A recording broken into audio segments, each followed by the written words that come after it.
Toute l'actualité politique et parlementaire, c'est le journal de 19 h de Public Sénat. Bonsoir à tous. Voici les titres de ce mercredi. Le scandale Cahuzac amène François Hollande à proposer de nouvelles mesures de transparence de la vie politique. Le chef de l'État qui est arrivé au Maroc, mais son voyage est pollué par un climat de crise politique. L'UMP met en doute la sincérité et l'autorité de l'exécutif. Des voix de l'opposition, celle de Marine Le Pen également, réclament la démission du Premier ministre.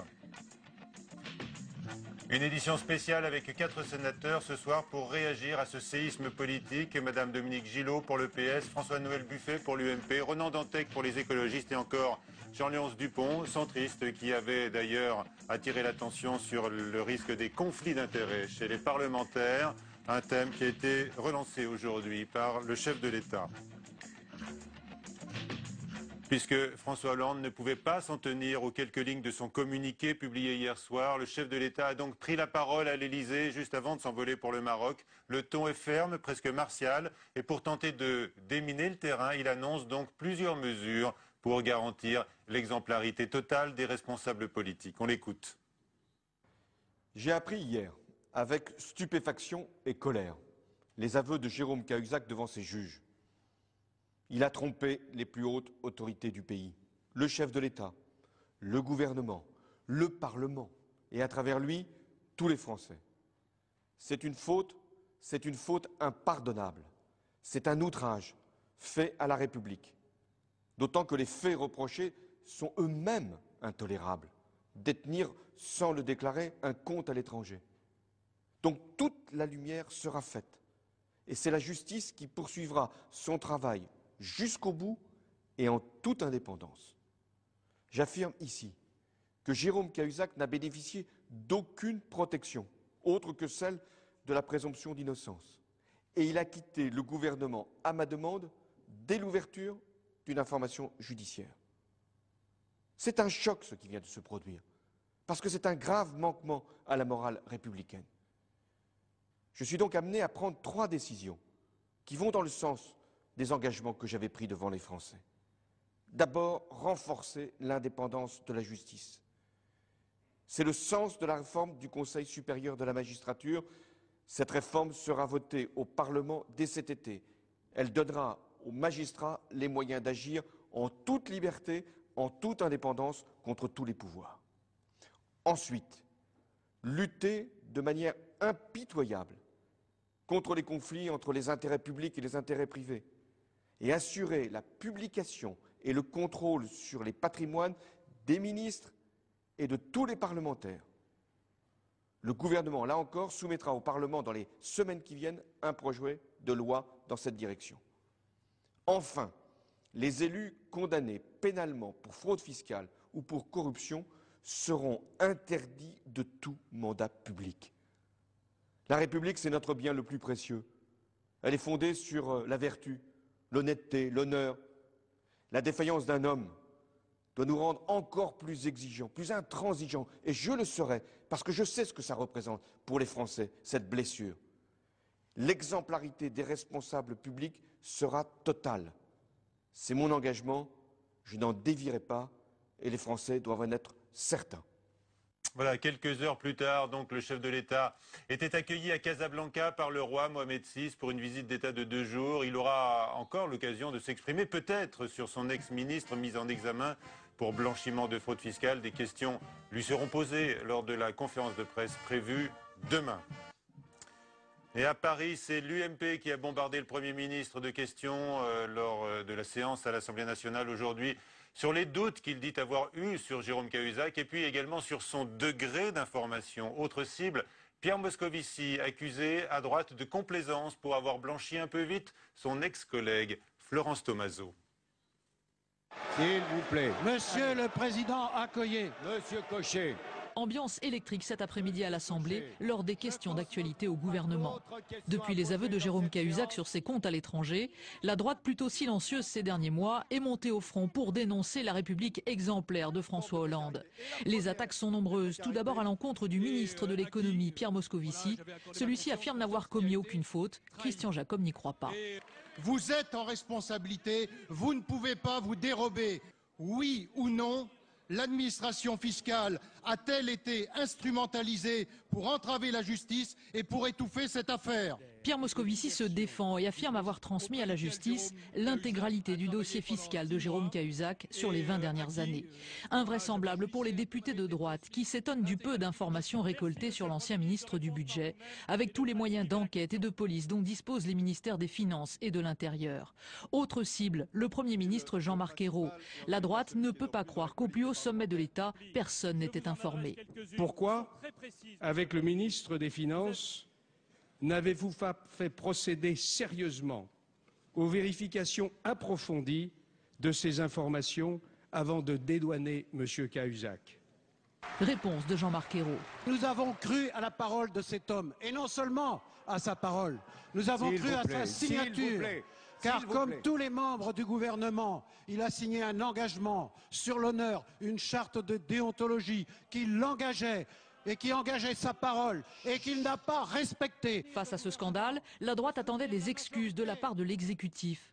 L'allocution lapidaire du chef de l'État, comme la réponse du Premier ministre, ont laissé sur leur faim les ténors de l'UMP. Alors, mesures nécessaires de transparence ou mesurettes, effet d'annonce, le débat est déjà lancé sur les annonces faites ce matin par le chef de l'État pour la République exemplaire, promise durant la campagne. Il propose notamment d'aller plus loin que cette simple déclaration déontologique que rappelait à l'instant au sujet des ministres de son gouvernement, Jean-Marc Ayrault. Faustine Saint-Geniès. 2 heures de préparation et quelques minutes pour convaincre à l'issue du Conseil des ministres. Le ton est solennel, la colère à peine contenue. Un discours et des propositions qui, sans surprise, emportent l'adhésion dans les rangs socialistes. Ce qui s'est passé est très grave et le président se devait, et il l'a fait de façon très solennelle, montrer sa détermination à lutter pour cette République irréprochable si nécessaire, justement parce que nous sommes en temps de crise. Dans l'opposition, on dénonce le manque de hauteur du chef de l'État qui réagit trop à chaud sur l'affaire. Le chef de l'exécutif, il est aussi là pour assurer la démocratie. Et le problème, c'est qu'en ce moment en France, la démocratie est très malade, très malade. Et on a l'impression qu'il ne s'en rend pas compte, qu'il continue de multiplier les textes qui n'intéressent personne, multiplier les initiatives qui n'intéressent personne. Une allocution autour de plusieurs piliers pour moraliser la vie politique, parmi lesquels une justice plus indépendante. La réforme du Conseil supérieur de la magistrature sera présentée devant le Congrès cet été, mais elle ne fait pas forcément l'unanimité. Il faut voir quelles sont les propositions qui seront faites. Je crois que la première des règles, c'est que le gouvernement s'interdise d'avoir une action, quelle qu'elle soit, vis-à-vis des magistrats. On peut bien multiplier les révisions, les réformes. Le premier principe fondamental qui doit être respecté, c'est celui-là. Tous s'accordent tout de même sur un point. L'affaire Cahuzac alimente la défiance des Français dans la classe politique et risque de faire le jeu des extrêmes. Alors, avant d'ouvrir le débat avec nos 4 invités, ils sont tous là, on va s'arrêter sur l'une des mesures annoncées par François Hollande ce matin, la publication et le contrôle du patrimoine des ministres et parlementaires. Ceux-ci sont déjà tenus de faire une déclaration. Explication de Mathilde Bélanger. Chaque ministre s'est prêté à l'exercice en juin dernier, déclarer son patrimoine. Ces déclarations sont accessibles en ligne sur le site internet du gouvernement.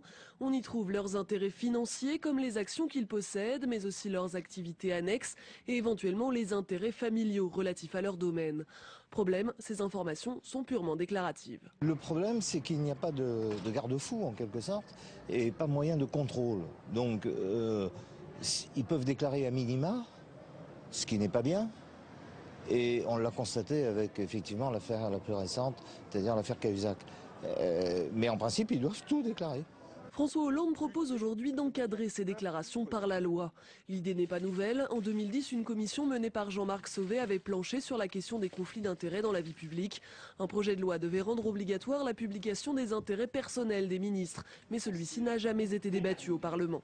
On hésite toujours entre deux choses. D'un côté, entre le respect de la vie privée, entre le respect de la dignité, entre le fait que finalement chacun doit assumer ses responsabilités.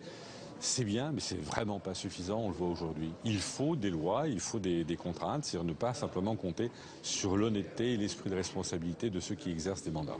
Aujourd'hui, un nouveau projet de loi est en préparation, porté par le ministre des Relations avec le Parlement, Alain Vidalis. François Hollande s'est engagé à ce qu'il soit soumis rapidement aux députés. Avec nous donc ce soir, Dominique Gillot, bonsoir, sénatrice PS du Val d'Oise. Vous avez aujourd'hui publié votre bilan de l'autonomie des universités, mais l'actualité s'impose à nous tous et à vous également évidemment. François-Noël Buffet est également avec nous, sénateur UMP du Rhône, bonsoir. Ronan Dantec, sénateur écologiste de Loire-Atlantique. Vous avez un motif de satisfaction aujourd'hui. On en dit un mot, hein. Pour la première fois, le Parlement a adopté une proposition de loi écologiste pour protéger les lanceurs d'alerte, hein, ce qui révèle des scandales, mais on parle de scandales sanitaires ou environnementaux. Voilà. Il y a peut-être des liens. Et il y a peut-être des liens. Vous allez pouvoir nous en dire un mot. Et puis avec nous, donc Jean-Léonce Dupont, bonsoir, sénateur centriste du Calvados. Alors 86% des Français jugent que l'affaire Cahuzac est grave, selon l'Institut Harris Interactive. 6 personnes sur 10, par ailleurs, estiment que l'exécutif a mal géré cette affaire. Alors qu'est-ce que vous répondez les uns les autres? Comment est-ce que vous qualifiez d'abord cette affaire? Et puis le chef de l'État, le Premier ministre, l'ont-ils bien ou mal géré? Madame Gillot.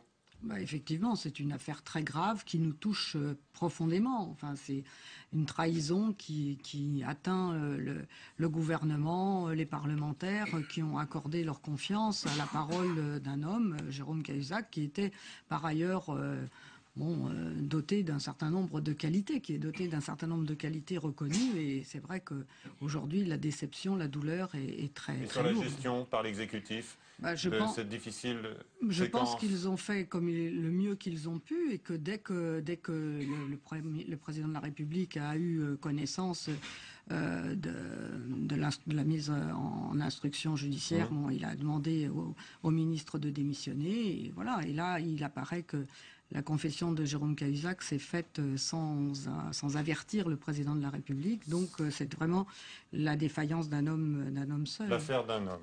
On va y revenir. François-Noël Buffet.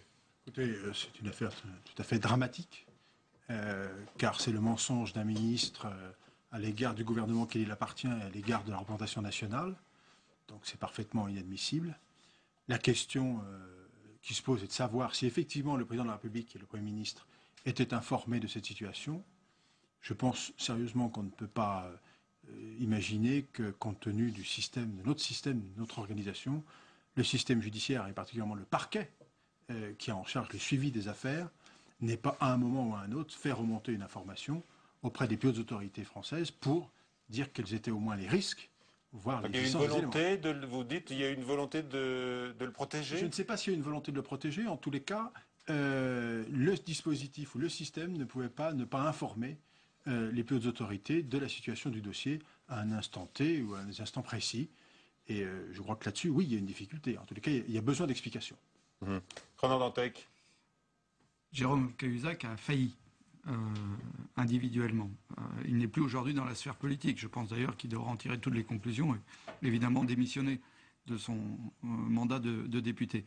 Mais je crois que la question qui est posée aux politiques, c'est la capacité de réponse politique, collective, à une question qui est d'abord une question de fraude fiscale.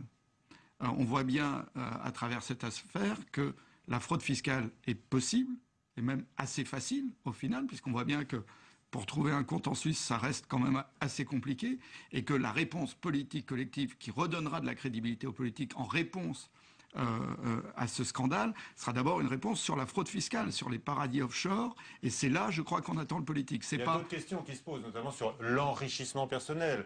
Jean-Léonce Dupont, puisqu'on va s'interroger, la justice s'y intéresse, aux activités de conseil auprès des laboratoires pharmaceutiques, qui a donc permis quand même manifestement à Jérôme Cahuzac de gagner de l'argent. Et les conflits d'intérêts, vous les avez étudiés de près? Oui, d'abord, moi je voudrais dire ma consternation. Ma consternation d'abord pour la population française, à un moment où on traverse des temps, on le sait, extrêmement douloureux, à un moment où on demande des efforts tout à fait considérables à toute la population. C'est le très mauvais exemple qui vient d'en haut. C'est consternant pour les élus, parce que nous le savons bien, la tentation est grande de dire c'est tous les élus. Et nous le savons, nous les sénateurs, que la très grande majorité des élus de ce pays sont des gens dévoués et honnêtes. Et malheureusement, ce sont tous les élus qui prennent. Et puis c'est consternant pour l'image de la France dans le monde. Il faut quand même en avoir un petit peu conscience. Alors, sur les problèmes, notamment des solutions qui semblent émerger, moi je voudrais dire que je ne comprends pas d'abord le discours sur le CSM. Je ne crois pas que la magistrature... Le Conseil supérieur de la magistrature, il s'agit de renforcer son indépendance pour... Je ne vois pas en quoi dans cette affaire... celle de la justice. Je ne vois pas en quoi dans cette affaire la magistrature n'a pas été à la hauteur de sa tâche. C'est d'ailleurs suite à une initiative de juge d'instruction qu'on aboutit effectivement à la connaissance. En réalité, si défaillance il y a eu défaillance des services de contrôle financiers et fiscaux, mais pas du tout de la magistrature. Donc le fait de botter en touche en disant que c'est la prochaine réforme sur le Conseil supérieur de la magistrature est à mon avis objectivement une très mauvaise réponse. Sur les problèmes de déontologie, de déclaration d'intérêt, en réalité, on l'a vu dans le reportage, c'est déjà une réalité pour les membres du gouvernement, c'est également une réalité pour les parlementaires. Sous le président Larcher, a été mis en place un comité de déontologie et notamment avait commencé à être initiée cette procédure de déclaration d'intérêt. Le président Bell est arrivé, a voulu aller jusqu'au bout de cette démarche. C'est une réalité pour les 348 sénateurs que nous sommes. Avec des contrôles effectifs? Avec des contrôles. Et d'ailleurs, que montre-t-il? Des contrôles. Alors, de déclaration et mise en réseau, c'est-à-dire le chef de l'État annonce, lui, des contrôles effectifs. Absolument. Mais alors, c'est aujourd'hui un système déclaratif. Donc aujourd'hui, on peut aller effectivement un peu plus loin sur le contrôle. Mais là encore, je voudrais faire une réflexion. L'affaire dont nous parlons, a priori, une partie prend émergence au moment où M. Cahuzac est membre d'un cabinet ministériel. Donc, vouloir dire on résout le problème en réglant les problèmes de déclaration d'intérêt des parlementaires est, à mon avis, là encore, complètement à côté de la question. Il faut regarder tous les acteurs possibles. Ici, peut-être les parlementaires, là, les membres du gouvernement, là, les membres des cabinets ministériels, là, un certain nombre de responsables de la haute administration. C'est tout l'ensemble de ce personnel pour lequel il faut effectivement avoir une action de déclaration d'intérêt. Je pense que c'est ce que le président de la République a voulu marquer très fortement, c'est-à-dire donner des gages de confiance aux Français sur la manière dont ils souhaitent marquer l'autorité de la République. Que sur les parlementaires. Non. La lutte contre les conflits d'intérêts, entre les intérêts publics et les intérêts privés, ça va toucher tout le monde. Vous dites les cabinets ministériels, les entreprises, les liens entre les entreprises. Je pense que c'est ça aussi qu'il faut viser pour éviter ce qui s'est passé dans le cas de Jérôme Cahuzac, c'est donc que ses relations avec les laboratoires pharmaceutiques dans les années 90 lui ont permis donc de développer des activités de conseil, puisque auparavant, dans le cabinet de Claude Évin, ministre de la Santé, il avait suivi la politique du médicament. Donc il avait ses entrées. C'est un sujet de conflit d'intérêt. C'est ça qui est absolument insupportable. Encore faut-il dire, moi je dois confirmer ce que dit mon collègue, à savoir que le problème du CSM, c'est-à-dire du Conseil supérieur de la magistrature, n'est absolument pas le problème du jour. La preuve, c'est que la magistrature a fait son travail et est allée au bout du système. Donc, c'est bien que le système fonctionne. Oui, nous avons voté cet après-midi, vous l'avez dit, j'en étais le rapporteur, une loi sur l'indépendance de l'expertise et la déontologie de l'alerte, où justement, nous avons mis en place une commission nationale, je regrette que l'UMP ait voté contre, avec dans les mandats de cette commission nationale, où il y aura l'ensemble des acteurs de la société française, effectivement des mandats très clairs pour faire de nouvelles propositions en termes déontologiques sur le risque de conflit d'intérêts. Je rappelle que dans l'affaire du Mediator, il y a aujourd'hui mise en examen de 2 personnes qui travaillaient en lien avec l'AFSAT à l'époque, maintenant l'agence du médicament, pour justement prise illégale d'intérêt, que l'agence elle-même est mise en examen parce qu'elle n'a pas créé les conditions finalement d'une vision objective de l'État. Donc moi je crois que cette question aujourd'hui de la déontologie est au cœur de cette affaire, en étant prudent parce que la justice doit évidemment aller au bout et il faut donc rester prudent, mais nous avons besoin de nouveaux codes de déontologie, d'un regard extérieur à l'État et au monde économique sur ces questions-là. Et je le redis, la question de la fraude fiscale est au cœur de ce dossier. Et là, politiquement, il va falloir y répondre. Et j'espère que nous trouverons un consensus. J'en suis pas tout à fait sûr. Alors, à propos de la fraude fiscale, Le Monde révèle ce soir que c'est l'un des proches de Marine Le Pen qui a ouvert le compte suisse chez UBS pour Jérôme Cahuzac en 1992. Philippe Pénin, qui est un ancien avocat spécialisé justement dans les montages fiscaux et qui était également un ancien membre du GUD, le syndicat étudiant d'extrême droite. Toujours est-il que la présidente du Front National demande aujourd'hui, elle surfe bien sûr sur le thème du tous pourri, elle demande aujourd'hui la démission du gouvernement et la dissolution de l'Assemblée nationale. Il y a des voix de l'UMP qui vont dans le même sens, Dominique Gillot. Que répondez-vous à cette demande politique? On est dans une escalade. Hein. Je crois qu'il faut aussi que les esprits se redeviennent calmes et qu'on examine la situation à l'aune de ce qu'elle est et qu'on laisse la justice faire son travail, qu'on laisse les parlementaires aussi réfléchir au dispositif de contrôle déontologique qu'on vient d'évoquer et ne pas en rajouter dans l'exagération. On voit bien quels sont les intérêts qui sont en jeu aujourd'hui. Est-ce que l'exécutif peut s'en tenir aux réponses qu'il a apportées aujourd'hui, sachant, on le voit, qu'il est sur la défensive? Écoutez, il faut laisser le temps faire son œuvre. Effectivement, il est sur la défensive. Les attaques sont très importantes. Hein. C'est un des siens, un des nôtres, qui a lourdement failli. Donc c'est normal que l'opposition parlementaire et même extérieure, extra-parlementaire, essaye d'en tirer profit. Vous faites confiance à l'équipe actuelle pour restaurer à la fois son autorité et la confiance de l'opinion? Je crois que là, nous reculons inexorablement, effectivement, dans la construction de la confiance que le gouvernement s'était engagé à faire pour remplacer le système de défiance auquel nous avons affaire. Bon, là, on va avoir beaucoup à reconstruire, mais moi, je fais confiance, effectivement, au président de la République et au Premier ministre sur leur volonté, leur ambition et leur détermination à maintenir cette confiance. Vous aussi, Monsieur Dantec? Moi, je pense que, par exemple, prenons un exemple précis. Le Sénat a travaillé sur la fraude fiscale, 60 propositions, vote à l'unanimité. C'était le sénateur Bocquet qui présidait ce groupe.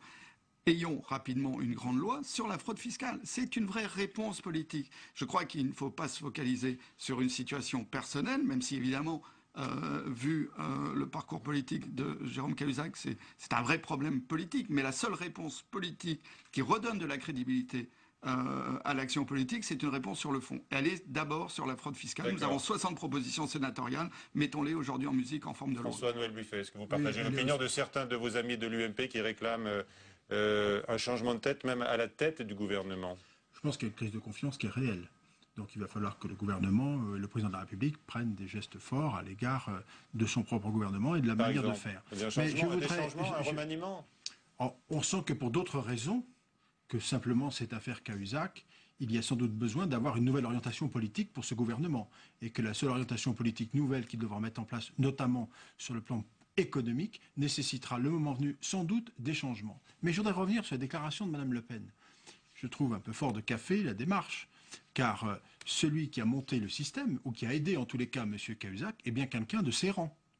Donc il ne faut pas non plus l'oublier. Et j'ai cru lire, ou je crois avoir lu dans une des dépêches, qu'elle ne conteste pas le fait elle-même d'avoir été à un moment informée récemment, par son propre ami, j'allais dire, sans pour autant qu'elle en ait fait état publiquement. Donc il faut aussi avoir raison gardée et qu'elle ne tente pas non plus à tout prix et par tout moyen, ce qui n'est pas acceptable, de vouloir tirer les fruits d'une situation dramatique soit-elle. Sur la connaissance de ce compte en Suisse, il y a une autre déclaration aujourd'hui qui est celle de M. Michel Gonel, vous savez, qui est l'ancien maire de Villeneuve-sur-Lot. C'est lui qui avait révélé d'ailleurs l'enregistrement téléphonique de Jérôme Cahuzac. Lui dit que ce compte en Suisse aurait en fait été identifié depuis 2008, donc sous le précédent gouvernement. Identifié par qui? Eh bien, par notamment des agents du fisc, des contrôleurs du fisc, enfin de l'administration fiscale. Donc on peut s'interroger sur le degré de connaissance de certains qui ont peut-être laissé mûrir l'histoire. Oui, ça, on peut toujours faire des suppositions. La question est que la réalité d'aujourd'hui, c'est que c'est le ministre en question, l'ancien ministre, a menti de façon éhontée. Et que le problème de fond, c'est le mensonge d'un membre éminent du gouvernement à l'égard de l'ensemble des élus. Et dans ce contexte troublé, je voudrais quand même qu'on évoque maintenant la question du non-cumul. Vous êtes concerné ici au Sénat, et au moment justement où l'exemplarité des élus est au cœur du sujet, le Conseil des ministres ce matin a adopté ce non-cumul des mandats. Le projet de loi il va être débattu d'ici l'été pour une entrée en application à la fin du quinquennat. On en reparle, on écoute d'abord les explications de Paul Bouffard. C'est un report qui alimente la crispation. Le non-cumul ne s'appliquera qu'à la fin des mandats parlementaires en cours. La promesse présidentielle, elle, s'était fixée au calendrier des municipales de 2014. Le Conseil des ministres préfère mars 2017. Au moment où justement, notamment à cause d'un des nôtres qui a lourdement failli, l'ensemble de la classe politique subit une opprobre qui n'est pas méritée d'ailleurs pour son ensemble, mais bon, c'est comme cela, c'est l'impression qui est perçue. Alors, rajouter sur le cumul des mandats, c'est vraiment pas une bonne réponse. J'en suis très déçu. Le projet de loi interdira bien le cumul de fonctions exécutives locales avec le mandat de député ou de sénateur. Un engagement présidentiel, mais un engagement qui ne sera au final jamais appliqué selon certains parlementaires. C'est une démonstration d'une rare hypocrisie que ce texte de loi. Vraiment, je suis impressionné de voir qu'un gouvernement, sous l'autorité du président de la République, est capable de sortir un texte pareil. On dénonce le cumul, mais on dit ça peut attendre 5 ans. Dans les couloirs de la Haute Assemblée, on parle d'un compromis entre l'Élysée et le groupe socialiste au Sénat. Mais une chose est sûre, pour Jean-Pierre Sueur, un compromis vaut mieux qu'un recul. Ce texte aura des effets dès 2014. Pourquoi ? Eh bien parce qu'à tous les candidats au municipal, une question très simple sera posée. Monsieur le candidat, madame la candidate, vous engagez-vous à être maire si vous êtes élu pendant 6 ans ? Ou allez-vous interrompre votre mandat au bout de 3 ans ? L'Élysée justifie son choix en se référant aux avis juridiques du Conseil d'État. Aujourd'hui, 59% des sénateurs sont cumulards. Voilà, puisqu'effectivement il y a des impératifs juridiques, les recommandations du Conseil d'État qui peuvent expliquer ce report à la fin du quinquennat. Néanmoins, les uns et les autres, est-ce que vous estimez que dans ce contexte, cette mesure d'exemplarité, là encore, arrivera trop tard, Monsieur Lance-Després ? Mais quel est le lien entre le cumul et l'affaire qui nous concerne ? Enfin, excusez-moi, il n'y a absolument aucun lien, il y a simplement un mélange et une stratégie de gestion d'opportunités. Le problème du cumul, il doit être posé de façon tout à fait différente. D'abord, examiner la réalité des pouvoirs entre le centre et les territoires. Quand on nous compare à l'Allemagne, et qu'on nous explique qu'en Allemagne, effectivement, il n'y a pas de cumul, il faut que vous sachiez que c'est un État fédéral, et lorsqu'un représentant de territoire veut porter un dossier, il n'a pas besoin d'aller à Berlin. Nous restons un État extrêmement centralisé. Le deuxième sujet qui est posé, quelle sera la sociologie des parlementaires demain ? Aujourd'hui, 50% des sénateurs, 60% des députés sont issus de la fonction publique. Au moment où on se bat pour la parité, au moment où on parle de la diversité sociale, socio-professionnelle, quelle sera la représentation, effectivement ? Et si on demandait, Jean-Léonce Dupont, aux fonctionnaires élus de démissionner de la fonction publique ? Alors là, votre argument tomberait. Mais absolument. Mais pour l'instant, on ne l'a jamais fait. Troisième question. Quid du cumul avec certaines fonctions professionnelles réelles ? Et puis enfin, dernière question. Je ne veux pas par rapport aux députés, mais en tout cas par rapport au Sénat, qui est la chambre qui représente les territoires. Vous imaginez que nous allons représenter les territoires et on va dire, si jamais on a un sénateur particulièrement expert, parce qu'il est à la tête d'un exécutif, vous vous rendez compte comment ça va remettre en cause le pouvoir exécutif et administratif. Pour vos arguments, il reste 10 secondes. Je dirais quand même que c'est aussi une responsabilité individuelle. Moi, j'ai démissionné de mes mandats exécutifs quand j'ai été élu sénateur. J'ai mis en place un jury de transparence sur ma réserve. Je crois que c'est aussi individuellement qu'il faut aujourd'hui poser des actes. Je vous invite à lire le rapport que nous venons de rendre avec mon collègue Labazé sur le cumul des mandats par la délégation aux collectivités territoriales qui vient d'être publiée la semaine dernière. Vous y trouverez une grande partie de vos réponses et aux questions que vous vous posez et qui apportera au débat, je le crois, des éléments substantiels, notamment aussi en matière de cumul de fonctions dont on oublie souvent de parler et qui constituent des sujets de discussion extrêmement importants, sans parler, comme on l'évoquait tout à l'heure, le problème des conflits d'intérêts sur lequel qui est aussi, ou des incompatibilités qui sont le vrai sujet. Donc le rapport vient de sortir. D'un mot, Dominique Gillot, est-ce que vous êtes plutôt du côté de l'impatience de certains au Parti socialiste, Harlem Désir, qui veut une application dès 2014, ou bien est-ce que vous êtes plutôt sur la ligne de votre groupe ici au Sénat qui veut temporiser ? Je suis sur la ligne de mon groupe. La ligne de votre groupe. Merci à tous. Le texte n'est pas encore passé au Sénat. Merci à tous d'avoir participé à ces échanges. À 22h, Sonia Mabrouk pour le prochain journal sur Public Sénat. À suivre, question d'info sur la chaîne parlementaire Assemblée nationale. Tiens, c'est Jean-Pierre Raffarin qui en est l'invité. Bonsoir.